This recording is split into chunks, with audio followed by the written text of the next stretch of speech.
Hi friends, welcome to up and down Tamil. இன்றைக்கி நம்ம சேனலில் பொருந்தாத சொல் எது பகுதி 11 அதுதான் பார்க்க போகிறோம். கொடுக்கப்பட்டுள்ள சொற்களில் ஒரே ஒரு சொல் மட்டும் மற்ற சொற்கள்லேருந்து பொருந்தாமல் காணப்படும், அதாவது வேறுபட்ட சொல்லாக இருக்கக்கூடிய சொல்லாக இருக்கும். அந்த சொல்லை கண்டுபிடிக்கணும். அதுதான் இன்று நம்ம பார்க்கக்கூடிய தமிழில் இருக்கக்கூடிய ஒரு சொல் விளையாட்டு அல்லது வார்த்தை விளையாட்டு அப்படின்னு கூட சொல்லலாம் நண்பர்களே. வீடியோக்குள்ளே போகிறதுக்கு முன்பாக நம்ம channel up and down Tamil சேனலை சப்ஸ்கிரைப் பண்ணிக்கோங்க. சப்ஸ்கிரைப் பட்டனை கிளிக் பண்ணுங்கள். பக்கத்தில் ஒரு பெல் சிம்பிள் ஒன்று வரும், அதையும் கிளிக் பண்ணிங்கன்னா ஆல் அப்படிங்கிற ஆப்ஷன் இருக்கும். அதையும் கிளிக் பண்ணிங்கன்னா நம்ம மேக் பண்ணக்கூடிய வீடியோஸ் உங்களுக்கு நோட்டிஃபிகேஷன் வரும். அது மட்டும் இல்லாமல் இந்த வீடியோக்கு ஒரு லைக் பண்ணுங்கள், ஷேர் பண்ணுங்கள். நீங்கள் கண்டுபிடிக்கக்கூடிய விடைகளை கமெண்ட் பாக்ஸில் கமெண்ட்டாக எழுதி அனுப்புங்க. முதலாவதாக உங்களுக்கு வினாக்கள் கொடுக்கப்படும். இறுதியாக உங்களுக்கு விடைகளும் கொடுக்கப்படும். நீங்கள் கண்டுபிடித்த விடைகளை கொடுக்கப்பட்டுள்ள விடையுடன் சரிதானா என்பதனை சரிபார்த்து கொள்ளலாம். வாங்க, பொருந்தாத சொல் எது பகுதி 11 பார்க்கலாம். நண்பர்களே, இன்று பகுதி 11 பொருந்தாத சொல் எது அதற்கான வினாச்சொற்களை பார்க்கலாம். அந்த வகையில் நாம் பார்க்கக்கூடிய முதல் வினாச்சொற்கள் மல்லிகை, ரோஜா, முல்லை, சிவப்பு. இந்த 4 சொற்களில் ஒரு சொல் வேறுபட்ட சொல்லாக உள்ளது. அந்த சொல்லை கண்டுபிடிக்க வேண்டும். விடைகள் உங்களுக்கு இறுதியாக கொடுக்கப்பட்டுள்ளன. அடுத்ததாக நாம் பார்க்கக்கூடிய வினாச்சொற்கள் இனிப்பு, கசப்பு, நாக்கு, புளிப்பு. இந்த 4 சொற்களில் ஒரு சொல் மட்டும் மற்ற 3 சொற்களிலிருந்து வேறுபட்டு உள்ளது. அது எந்த சொல் என்பதை கண்டுபிடிக்கவும். நீங்கள் கண்டுபிடித்த விடையினை இறுதியாக கொடுக்கப்பட்டுள்ள விடைகளுடன் சரிபார்த்து கொள்ளவும். அடுத்ததாக நாம் பார்க்கக்கூடிய வினாச்சொற்கள் நிலம், நீர், மலர், காற்று, நெருப்பு, ஆகாயம். இங்கு 6 சொற்கள் கொடுக்கப்பட்டுள்ளன. இதில் 5 சொற்கள் ஒரே தன்மையை கொண்டவையாக உள்ளது. ஒரு சொல் மட்டும் வேறுபட்டு உள்ளது. அந்த வேறுபட்ட சொல்லை கண்டுபிடிக்க வேண்டும். இதற்கான விடை இறுதியாக கொடுக்கப்பட்டுள்ளன. பகுதி 11 பொருந்தாத சொல் எது அதற்காக நாம் அடுத்ததாக பார்க்கக்கூடிய வினாச்சொற்கள் பச்சை, வெள்ளை, காவி, மஞ்சள்.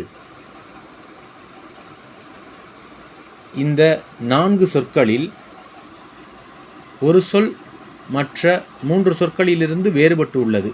அதாவது மற்ற 3 சொற்கள் ஒரே தன்மையை கொண்டவையாக உள்ளன. வேறுபட்ட சொல்லை கண்டுபிடிக்கவும். அடுத்ததாக நாம் பார்க்கக்கூடிய வினாச்சொற்கள் மெய், வாய், கால், கண், மூக்கு, செவி.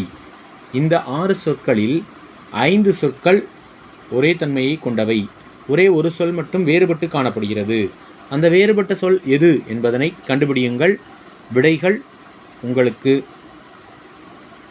இதற்கு இறுதியாக கொடுக்கப்பட்டுள்ளன.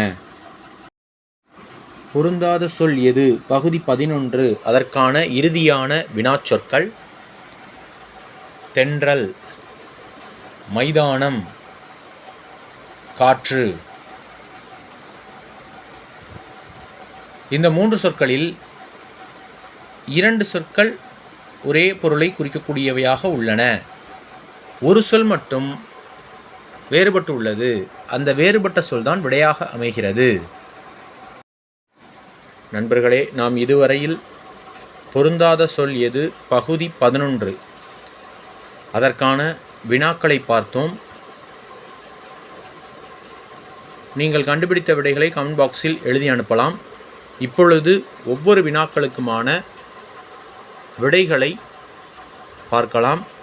நீங்கள் கண்டுபிடித்த விடையை கொடுக்கப்பட்டுள்ள விடையுடன் ஒப்பிட்டு பார்த்து சரிபார்த்து கொள்ளுங்கள். நண்பர்களே, பொருந்தாத சொல் எது பகுதி 11 அதற்கான வினாக்களை இதுவரையில் பார்த்தோம். இப்பொழுது ஒவ்வொரு வினாக்களுக்குமான விடைகளை பார்க்கலாம். அந்த வகையில் இன்று நாம் பார்த்த முதல் வினாச்சொற்கள் மல்லிகை, ரோஜா, முல்லை, சிவப்பு. இந்த 4 சொற்களில் மல்லிகை, ரோஜா, முல்லை இந்த 3 சொற்களும் மலர்களை குறிக்கக்கூடிய சொற்கள். ஆனால் சிவப்பு என்பது நிறத்தை குறிக்கக்கூடியது. எனவே சிவப்பு என்பது இங்கு விடையாக அமைகிறது. அடுத்ததாக நாம் பார்த்த வினாச்சொற்கள் இனிப்பு, கசப்பு, நாக்கு, புளிப்பு.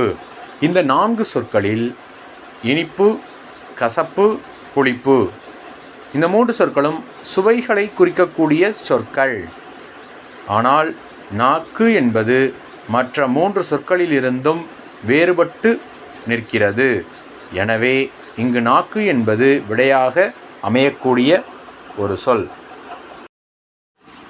அடுத்ததாக நாம் பார்த்த வினாச்சொற்கள் நிலம், நீர், மலர், காற்று, நெருப்பு, ஆகாயம். இங்கு 6 சொற்கள் கொடுக்கப்பட்டுள்ளன. இந்த 6 சொற்களில் நிலம், நீர், காற்று, நெருப்பு, ஆகாயம் இந்த 5 சொற்களும் ஐம்பூதங்கள் என்ற ஒரே தன்மையை கொண்டவை. ஆனால் மலர் என்பது மற்ற 5 சொற்களிலிருந்தும் வேறுபட்டு காணப்படுகிறது. எனவே மலர் என்ற சொல் இங்கு விடையாக அமைகிறது. அடுத்ததாக பகுதி 11 பொருந்தாத சொல் எது? அதற்காக நாம் பார்த்த வினாச்சொற்கள் பச்சை, வெள்ளை, காவி, மஞ்சள். இங்கு 4 சொற்கள் கொடுக்கப்பட்டுள்ளன. இந்த 4 சொற்களில் பச்சை, வெள்ளை, காவி இந்த 3 சொற்களும் மூவண்ணங்கள் என்ற ஒரே தன்மையை கொண்டவை.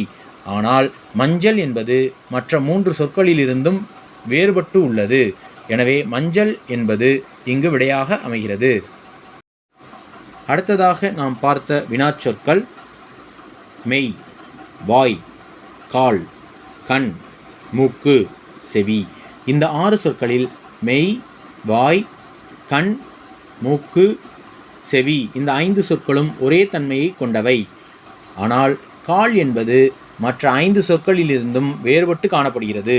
எனவே கால் என்பது இங்கு விடையாக அமைகிறது. நீங்கள் கண்டுபிடித்த விடையை கொடுக்கப்பட்டுள்ள விடைகளுடன் சரிபார்த்து கொள்ளவும். பகுதி 11 பொருந்தாத சொல் எது? அதற்காக நாம் இறுதியாக பார்த்த வினாச்சொற்கள் தென்றல், மைதானம், காற்று. இந்த 3 சொற்களில் தென்றல் மற்றும் காற்று இந்த 2 சொற்களும் ஒரே தன்மையை கொண்டவை, அதாவது ஒரே பொருளை குறிக்கக்கூடிய சொற்கள். ஆனால் மைதானம் என்பது மற்ற 2 சொற்களிலிருந்தும் வேறுபட்டு நிற்கிறது. எனவே மைதானம் என்ற சொல் இங்கு விடையாக அமைகிறது. நண்பர்களே, இன்று நாம் பகுதி 11 பொருந்தாத சொல் எது அதற்கான வினாக்களை முதலில் பார்த்தோம். இறுதியாக ஒவ்வொரு வினாக்களுக்குமான விடைகளையும் பார்த்தோம். கொடுக்கப்பட்டுள்ள விடையுடன் நீங்கள் கண்டுபிடித்த விடைகளை ஒப்பிட்டு பார்த்து சரிபார்த்திருப்பீர்கள். மீண்டும் இது போன்ற ஒரு வீடியோவில் சந்திக்கலாம். நன்றி, வணக்கம். தேங்க்ஸ் ஃபார் வாட்சிங்.